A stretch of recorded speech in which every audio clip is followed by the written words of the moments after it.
E o presidente do Tribunal Superior Eleitoral, Alexandre de Moraes, fez um balanço do segundo turno depois da votação. Basicamente, ele falou sobre os acontecimentos deste domingo e sobre o comparecimento às urnas. Vamos voltar a falar com o Nolan Roberto, que acompanhou toda essa fala de Alexandre de Moraes e conta pra gente tudo, Nolan.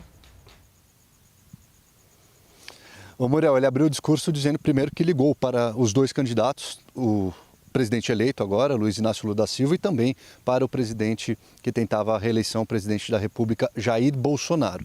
Ele ligou para avisar que a Justiça Eleitoral já estava apta para dizer quem havia vencido as eleições, e foi o que ele fez. Naquele momento, 100% das urnas ainda não estavam apuradas, era mais ou menos 97%, isso por volta das 8 horas da noite. Então ficou 50,9% para Lula a 49,1% para Bolsonaro, uma diferença, Muriel, de apenas 2.140.000 votos. A eleição mais apertada da história do Brasil. Depois disso, Muriel, ele também citou outros temas. Ele disse que quem vencia era a democracia brasileira, falou também sobre as urnas eletrônicas, disse que não há como contestar esse resultado nas urnas. Ele também trouxe o assunto sobre fake news. Durante todo esse processo eleitoral, a gente falou bastante disso. Ele disse que não há dúvidas de que precisa haver uma legislação para frear a disseminação de notícias falsas. E essa legislação tem que ser formulada pelo Congresso Nacional, pelo Parlamento Brasileiro. Você falou de abstenção também, Muriel. O presidente do TSE, o ministro Alexandre de Moraes, ele disse também que a abstenção nesse segundo turno foi menor do que no primeiro turno, incluindo na região Nordeste, onde houve operações da Polícia Rodoviária Federal em ônibus com eleitores. A gente separou um trecho, então, Muriel, do que disse o ministro Alexandre de Moraes, presidente do Tribunal Superior Eleitoral. A gente acompanha agora. Não vislumbramos nenhum risco real de nenhuma contestação. O resultado foi proclamado, o resultado será aceito, e aqueles que foram eleitos, a presidente da República, o ex-presidente Luiz Inácio Lula da Silva, e a vice-presidente, o ex-governador Geraldo Alckmin, serão diplomados dia 19 de dezembro e tomarão posse dia 1º de janeiro. Risco nenhum. Quanto a eventuais fissuras, faz parte do jogo político, do jogo democrático. Obviamente, houve uma polarização maior, e agora compete, eu diria, muito mais aos vencedores unir o país, porque aqueles que são eleitos, eles governarão para todos os brasileiros, não só para os seus eleitores. Alexandre de Moraes também falou sobre a conversa que teve com Lula e com Bolsonaro na véspera do anúncio do vencedor. Vamos ver.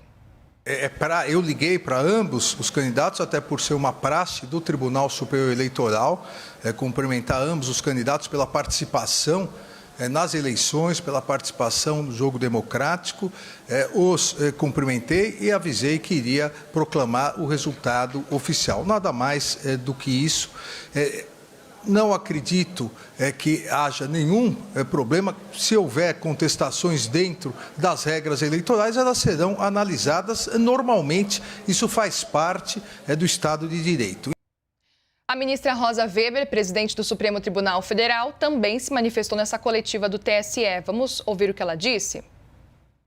Hoje, mais uma vez, estamos nós, brasileiros e brasileiras, a celebrar a democracia, o princípio democrático, a vitória do princípio democrático, cuja essência reside na consagração da vontade popular majoritária que se expressa nesta data no segundo turno das nossas eleições gerais.